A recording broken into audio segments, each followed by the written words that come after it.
Matatameme ka sa dami ng magaganda sa Family Feud. Wag naman, bless.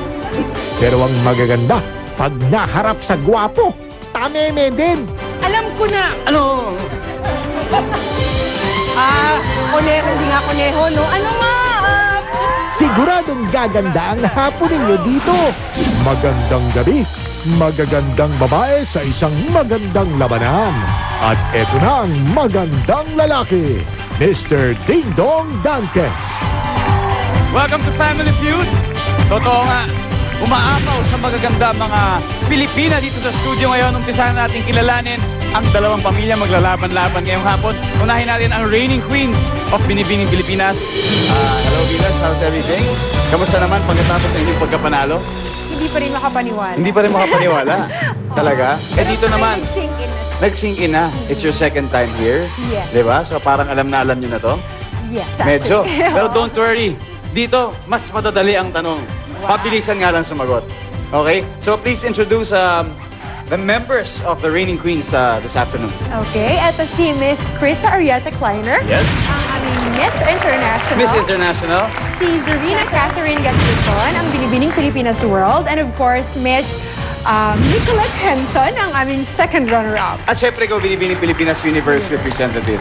Hindi ba? Kailan ba yun? Kailan ba yun? Actually, wala pa siyang date, pero probably July or August. July or August. Oh, good luck sa inyo. Pero bago yan, good luck muna sa paglaro nyo ngayon. Yes. Di ba? Thank you. Game, eto na. Kilalanin natin ang inyong makakalaban.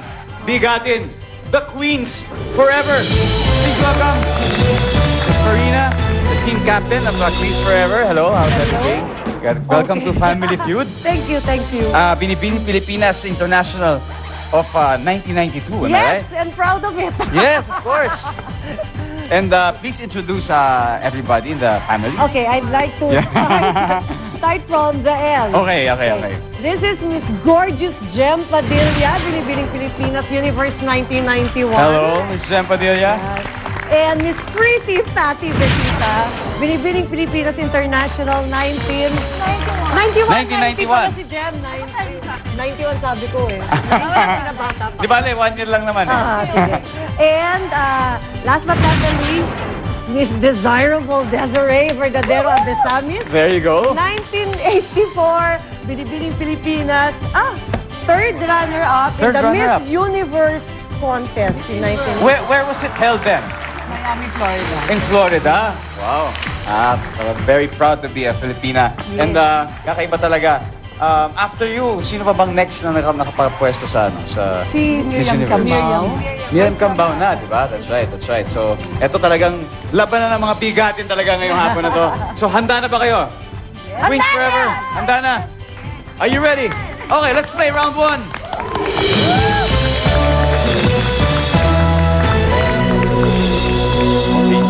Yes, Ines. Marina, isang kamay sa mesa, isang kamay sa likod. Eto na.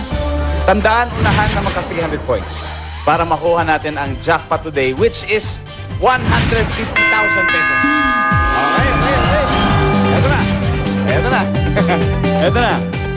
Nag-survey kami ng 100 Pinoy.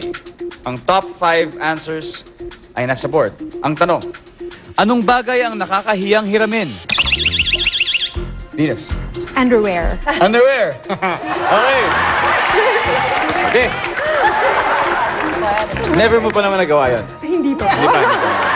Just ask me. Tignan natin, anong sabi ng survey sa underwear? Yes, it's a top answer. Go back to your family first. Let's play round 1. Krista, anong bagay ang nakakahiyang hiramin? Deodorant. Deodorant. Okay, sabi ni Krista, deodorant. Tignan natin anong sabi ng survey sa deodorant. Wala. Serena. Toothbrush. Toothbrush. Never ka pa nanghiram ng toothbrush? Hindi pa. Talaga? Okay. Never. Toothbrush daw nakakayang hiramin. Sangayon ba ang survey dyan? Nicolette. Suklay. Suklay. Sabi niya suklay. Tingnan natin kung sangayon ang survey sa suklay. Wala. Stand by to steal. Venus. Napkin. Napkin. Sanitary napkin. Tingnan natin. Ano sabi ng survey sa sanitary napkin? Wala. Okay. Jem, what do you think? Ako, tuwalya. Tuwalya? Medyas. Medyas. Okay. Lipstick. Lipstick. Okay. Miss Marina, sa inyo manggagaling ang final answer. Ano pa kaya? Ano kaya? Ang nakakaibagay na nakakayang hiramin. Medyas. Medyas. Okay. Medyas daw. Sabi ng Queens Forever, medyas ang nakakayang hiramin. Tingnan natin kung pasok ba sa survey ang medyas. Wala! Sayang. Tingnan natin number 5, please. Ayun, wala.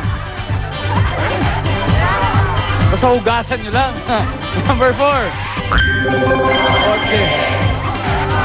Bakit? Basta ba may renta, di ba? Bakit? Number 2. Pera. Oh, yun pa yung mga nakakayang hiramin. Okay, dahil dyan, Reigning Queens, you now have 52 points. And the Queens Forever, 0 for this round. Alright, unahan na maka 300 points para makuha natin ang jackpot natin today, which is 150,000 pesos.